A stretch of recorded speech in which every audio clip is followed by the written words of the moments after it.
Merci. Acclame le vocal.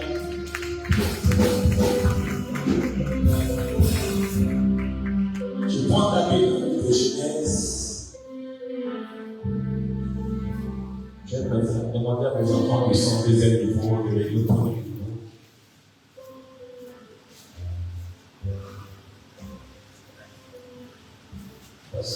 Parce que l'évangélisation a pu se faire en fait. Est-ce que l'évangélisation a pu se faire le vendredi? Vous étiez combien d'évangélisation? 6 sur 12. D'accord. Est-ce que l'évangélisation a pu se faire hier? Ça. Vous étiez combien? 4 sur 12. Est-ce que tu as réussi l'évangélisation? Non. D'accord. Donc tu es objectif. C'est bon. Si toi-même tu sais que tu n'as pas réussi, c'est le plus important. Et pourquoi tu n'as pas réussi? Pourquoi tu n'as pas réussi?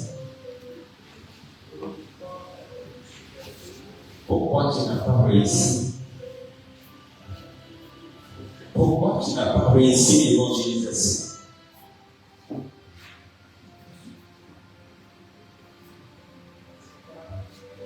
Pourquoi tu n'as pas réussi l'évangélisation? Qui est dans la famille, dans l'équipe de travail du pasteur Jacob? Ceux qui sont dans l'équipe du pasteur Jacob, oui. Pourquoi vous n'avez pas réussi l'évangélisation? Pourquoi? Parce que tu peux aider. Pourquoi? Parce qu'il n'y a pas. Je n'ai pas demandé pour être curiosité. Pourquoi vous n'avez pas réussi l'évangélisation? Pourquoi? Pourquoi? Attends, tu ne donnes pas la réponse. Pourquoi? Je cherche quelqu'un d'autre de l'équipe du pasteur Jacob pour me dire pourquoi vous n'avez pas réussi l'évangélisation. Pourquoi? Donc, si vous ne savez pas pourquoi, ça veut dire que la prochaine évangélisation sera pareille. Un mois, je vais dire pourquoi vous n'avez pas réussi l'évangélisation. Quels sont ceux qui sont partis à l'évangélisation? Il y a beaucoup aussi, il y a qui d'autre encore? Qui? Parce que pourquoi vous n'avez pas réussi l'évangélisation? Par faute d'organisation. Lui au moins il a donné une raison. Qui donne une autre raison?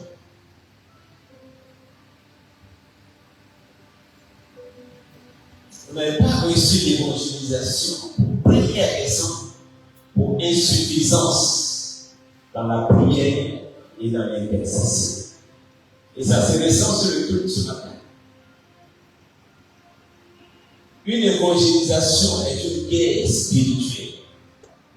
Ce n'est pas l'organisation qui fait l'évangélisation, c'est faux. Ce n'est pas les prospectus qui font l'évangélisation, c'est faux. Ce ne sont pas les hommes qui font l'évangélisation, ça aussi c'est faux. C'est d'abord la prière et l'intercession. Quand vous avez échoué dans la prière et dans l'intercession, vous êtes sûr d'échouer à l'évangélisation.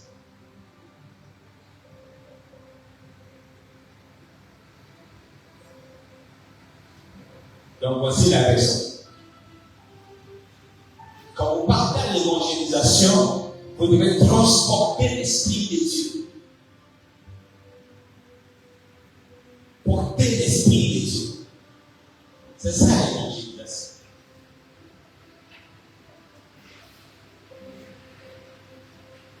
Pasteur Jacob, est-ce que vous avez été formé sur l'évangélisation? Je veux juste savoir. Est-ce que vous avez été formé? Est-ce que ton équipe a été formée sur l'évangélisation? Oui. Non. Est-ce que vous avez été formé? L'année dernière, on a fait combien d'évangélisation? On a fait combien de mini-croisades d'évangélisation? vous n'avez pas été fort.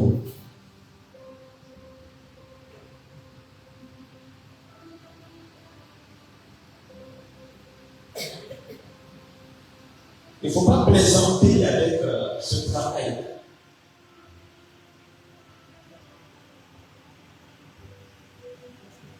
On va prendre Genèse, chapitre 29. On va lire seulement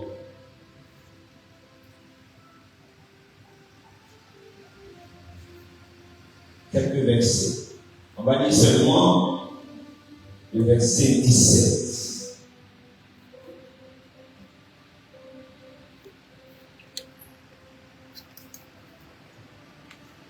On va lire le verset 17, verset 18 et verset 30. Ou le verset 18 et verset 30. Genèse 29, verset 18 et verset 30.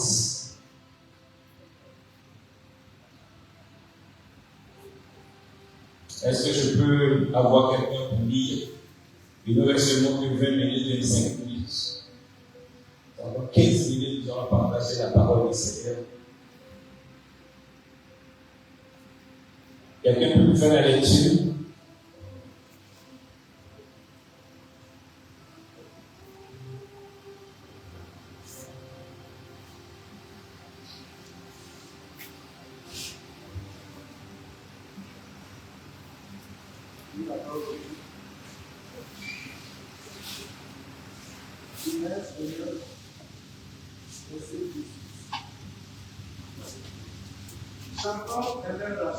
Jacob aimait Rachel. Et il dit, je te servirai 7 années pour Rachel, ta fille Cadette. Verset 30. Jacob alla aussi vers Rachel, qu'il aimait plus que Léa. Il allait servir encore chez Laban pendant 7 nouvelles années. Parole du Seigneur. Amen. Assieds-toi. Nous avons planifié.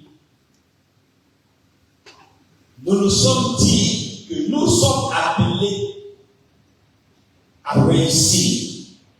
Et pour réussir, la Bible dit que Jacob a lutté avec Dieu, a lutté avec les gens, et Jacob a été trouvé vainqueur.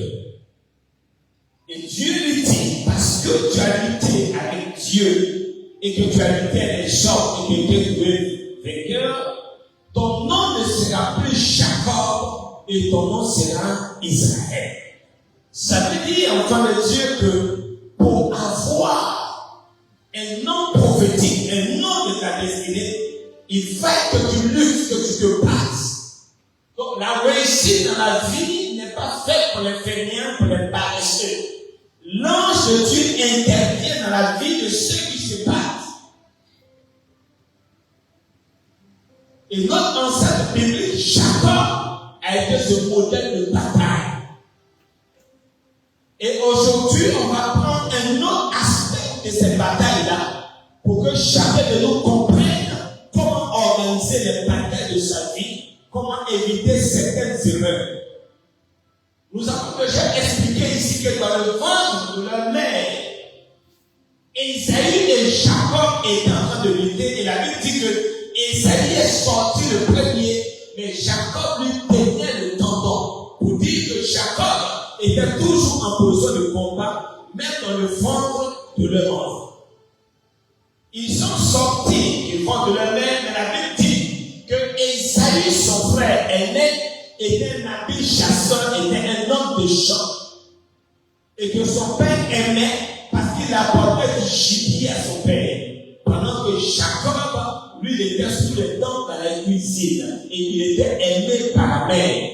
Alors son frère a encore dominé là, parce que son frère Ésaü a pu avoir les faveurs de son père. Et donc, leur père a décidé de bénir Ésaü parce que Ésaü lui apportait du gibier, mais Jacob ne lui apportait rien du tout. Alors, Ésaü l'a encore dominé là une deuxième fois. Alors, Jacob a dit, par le canal de sa mère, il ne pourra pas me dominer une troisième fois. Je suis en train de faire le rappel de ce qu'on a déjà vu pour ceux qui n'étaient pas là au début, avant de continuer le message du jour. Alors, la mère de Jacob et d'Ésaü a entendu son père dire que Ésaü a lui apporté du gibier, lui fasse un repas comme il aime pour qu'il le bénisse. Et la mère a donné l'information. Alors Jacob là aussi a pris la décision avec les conseils de sa mère de dérober la bénédiction qui revient à son frère. Alors Jacob a utilisé la ruse, l'aide de sa mère dans cette stratégie-là pour remporter la bataille vis-à-vis de son frère. Et au préalable, il avait remporté la bataille en plus de président de droit d'aînesse. Donc à ce moment précis, ils étaient ex-aequo 2-2 dans la bataille. Quand il a arraché le droit d'aînesse à son frère aîné, son frère aîné a pris la décision de le tuer. Et parce qu'il a pris la décision de se tuer, sa mère lui a donné l'information pour dire ton frère cherche à te tuer. Alors qu'est-ce que Jacob a fait? Il s'est décalé. Quelqu'un peut dire non, il a fui, mais en fait il s'est décalé jusqu'à ce que la fureur, la colère de son frère s'apaise. Pour nous dire simplement que ce n'est pas toutes les batailles qu'on affronte, il y a des batailles qui arrivent, il faut apprendre à se décaler. Donc ça c'est ce qu'on a vu jusqu'à présent. Maintenant Jacob est allé chez Laban. Et donc ce sont les batailles maintenant que Jacob a eu à mener chez Laban. C'est de cela que nous allons parler. Pour que chacun de nous sache comment on mène les batailles et comment on les remporte et comment aussi nous perdons certaines batailles. Quand tu regardes dans la maison de son père, Jacob a remporté 3 batailles, il en a perdu 2. Donc si c'était un match de football, il a gagné à 3-2. Maintenant, il allait sur notre territoire, sur le territoire de Laban. La Bible dit Laban est le frère de la mère de Jacob. Donc en fait, il va en famille. Alors comme il arrive en famille, mais arrivant en famille, ça veut pas que la bataille s'arrête. Toi-même, tu es dans ta famille biologique, tu es parmi tes amis, tu penses qu'il n'y a plus de bataille. Il y a toujours des batailles. Il est arrivé dans la maison de son oncle. Celui qui est la chair de sa chair, les os de ses os, il est arrivé dans la maison de son oncle. Et la Bible dit qu'il a rencontré la fille de son oncle, donc sa cousine Germaine, et il a aimé Rachel. Je ne sais pas qui l'a envoyé d'aimer Rachel. Personne ne l'a envoyé. Mais il a vu Rachel, il a aimé Rachel. La Bible dit qu'elle était belle de figure.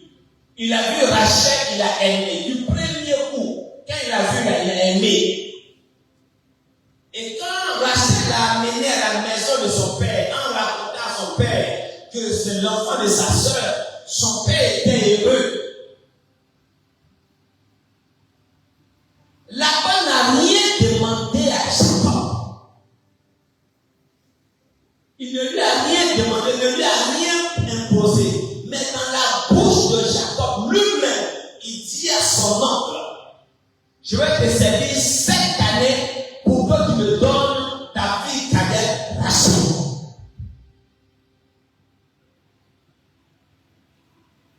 Dites-moi, quand tu veux épouser une femme, est-ce que tu as oublié de faire travail forcé?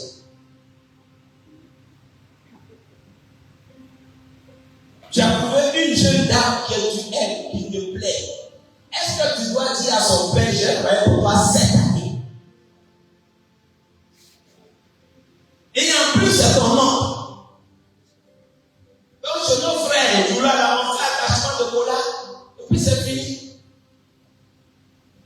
l'alliance là-bas, tu viens, tu apportes la dot, et puis c'est fini. Mais lui-même, il dit qu'il va servir Laban pendant 7 ans. Est-ce que vous pouvez m'expliquer ce matin comment est-ce qu'il est tombé dans ce piège?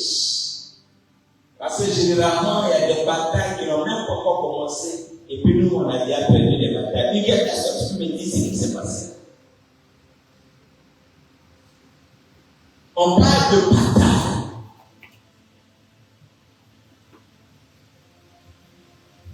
Qu'est-ce qui s'est passé là?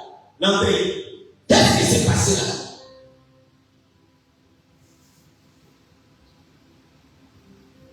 Déborah, qu'est-ce qui s'est passé là? J'ai fait. Terminé. Dis-moi qu'est-ce qui s'est passé là? Alors, évangéliste, dites-moi qu'est-ce qui s'est passé là? Jean-Pierre, dites-moi qu'est-ce qui s'est passé là? Pour que quelqu'un accepte de sacrifier 7 années de sa vie pour une femme. Donc, qu'est-ce qui s'est passé là?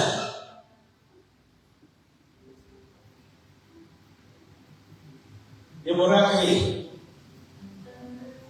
Passons. Répondez-moi pour qu'on continue. On n'a pas beaucoup de temps, on n'a que 15 minutes. Parce que Jacob, le pasteur Jacob, qui n'est pas encore devenu Israël, il a pris tout le temps de l'Église. Il a pris 1 heure dessus. Moi, le prédicateur, j'ai 15 minutes. C'est lui qui est mon patron maintenant. Hey, donne-moi la réponse.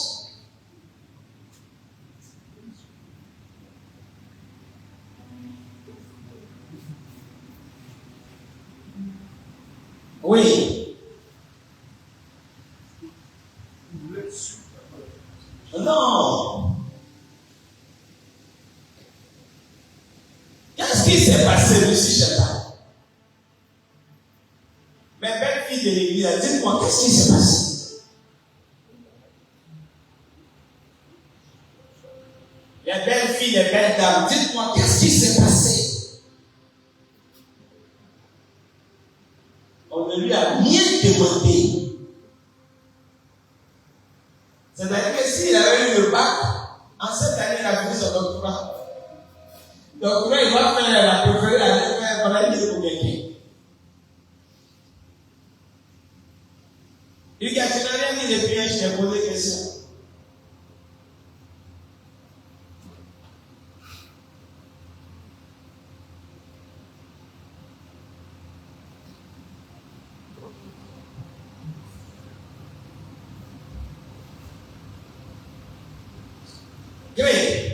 Qu'est-ce qui l'a amené à proposer à travailler 7 ans?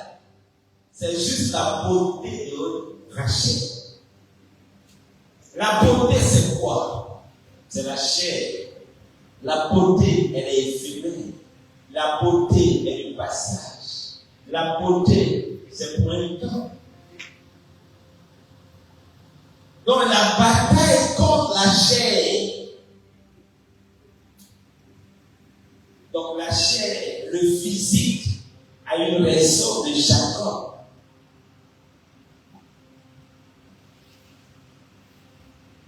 Souvent, c'est ce qui nous arrive.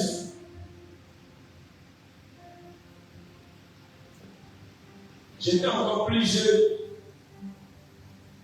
et je vous cherchais un vieux médecin. Sa maison était à Bel-Air, Carrefour Bel-Air, c'était si. Il vendait sa maison et je voulais acheter la maison. Il m'a dit non, la maison c'est 16 millions, 17 millions. On était en train de discuter.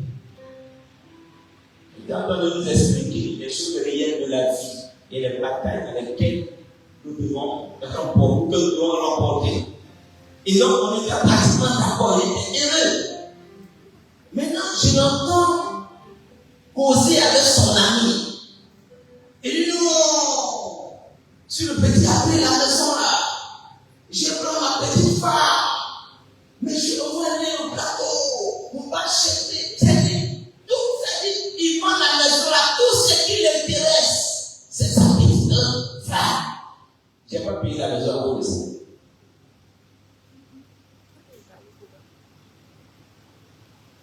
Vous comprenez? Il va prendre un de maison, 16, 17 millions pour faire la vie avec sa petite soeur.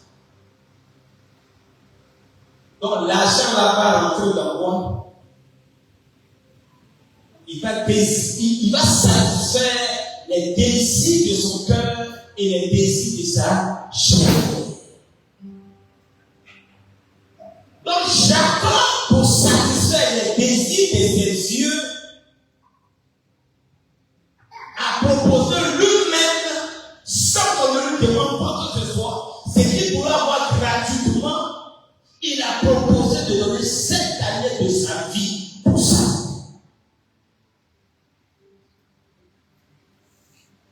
Regardez, enfants de Dieu, comment souvent la vie, le monde, la chair, le diable nous amène à perdre du temps dans les choses vides. La dame, la Rachel, c'est ta cousine germaine. Ou un frère du Nord, là, c'est marié, cousine. Là, donc, là, c'est quoi? C'est attachement de couleur, c'est en famille.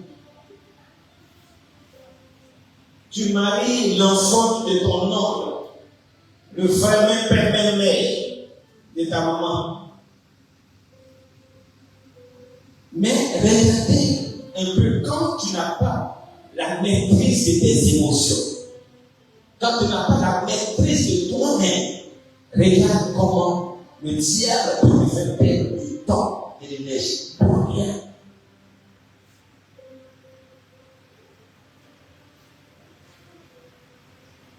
Il y a des gens qui sont prêts à avoir une maison, voiture, juste pour ça. Jacob, il n'a pas vendu ma maison, voiture, mais il a vendu 7 années. 7 années de sa vie pour ça. Alors je vous demande pardon ce matin par la compassion du Seigneur. Par la compassion du Seigneur à ne pas tomber dans les mêmes erreurs. Mais Jean-Jacques Paul, au moment où il faisait cette proposition-là, il avait déjà vu les anges monter et descendre du ciel. Ça veut dire quoi? Il avait déjà dit que ce Dieu est redoutable. Je ne savais pas que Dieu était ici. Ça veut dire qu'avec toute l'onction de Dieu que tu as, tu peux parler dans l'âme, tu peux prophétiser, Dieu peut t'utiliser, mais tu peux tomber dans ça. Donc il fait 7 années de ta vie juste à cause d'une femme que tu peux avoir gratuitement.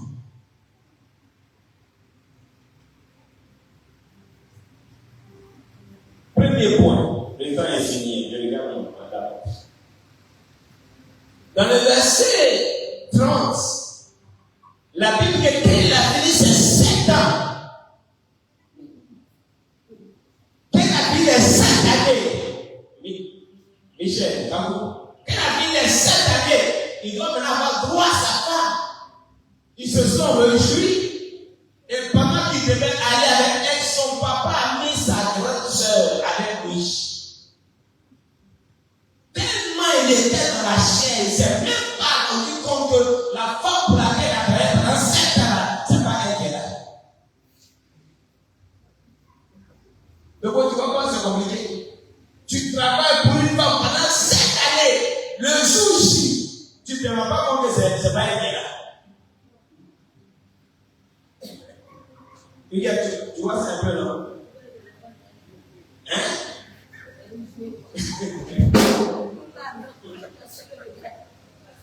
C'est pour ça que maintenant, dans nos mariages traditionnels, maintenant, on cache la femme et puis on la coule et puis on la met, on va si tu vas la reconnaître. Nos parents n'ont pas tort, hein? Jacob, le prophète de Dieu, qui a vu les anges monter et descendre, il a travaillé à cause de Béla pendant 5 années. Le jour où j'y arrive, il ne se rend pas compte que ce n'est pas sa femme la guerre.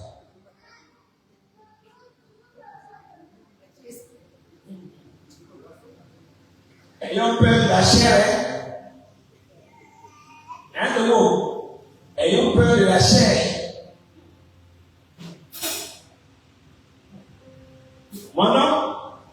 ayant peur de la chair. Comment il a pu ne pas s'en rendre compte? Et c'est la première personne qu'il a rencontrée quand il battait chez Laban. C'est Rachel qu'il a rencontrée. C'est la première personne qu'il a rencontrée. Il travaillait 7 ans pour la personne. Le jour J, il s'est rendu compte.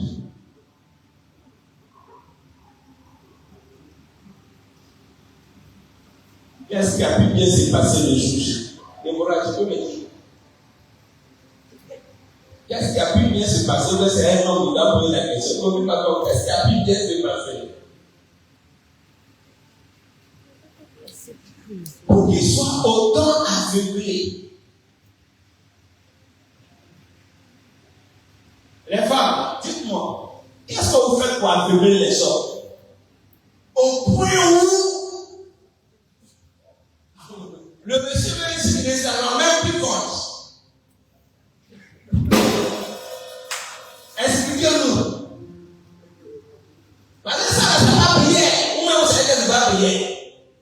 Ce n'est pas intercession non plus. Ce n'est pas lecture de la Bible aussi. Là, c'est en vérité, en vérité. Qu'est-ce qui a pu bien se passer? Et puis, il a pu se tromper. Première des choses, c'est qu'il a fêté. Il a fêté tellement il était heureux. Donc, il a dû boire du vin, de la bière, de l'alcool. Donc, ça veut dire que tellement il a bu, ses sens-là n'étaient plus remplis.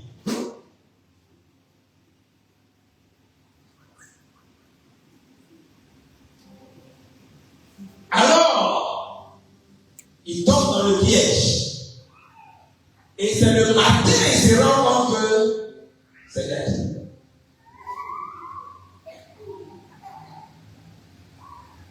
Qu'est-ce qui se passe? Son père dit, Laban dit,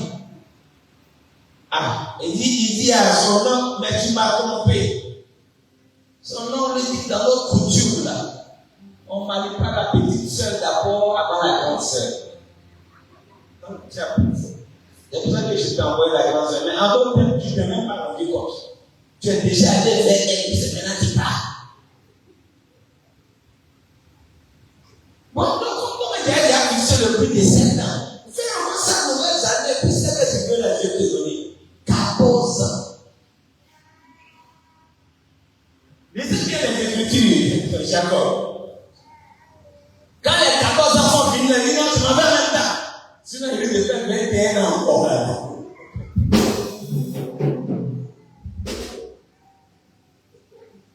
Donc, voici ce que je veux vous dire. La bataille que nous menons, il y a des frères et des soeurs. Quand la bataille est farouche, elle est rude, c'est vrai, elle est fort. Mais quand il y a la ruse, comme ça, quand les ennemis viennent, il est dur. Mais quand Delilah arrive avec la ruse, elle gratte son cou un peu, elle le marmaille un peu, elle lui donne un peu de parfum, il s'oublie. Et le secret de sa vie, il vend. Alors le conseil que je vais vous donner ce matin, faites attention dans les batailles, même aux plus petites choses qui semblent négligeables, qui semblent ne pas avoir d'impact. Or, ce qui est petit, ce qui est négligeable, a un impact aussi grand, aussi fort que ce que je considère. Maranatha.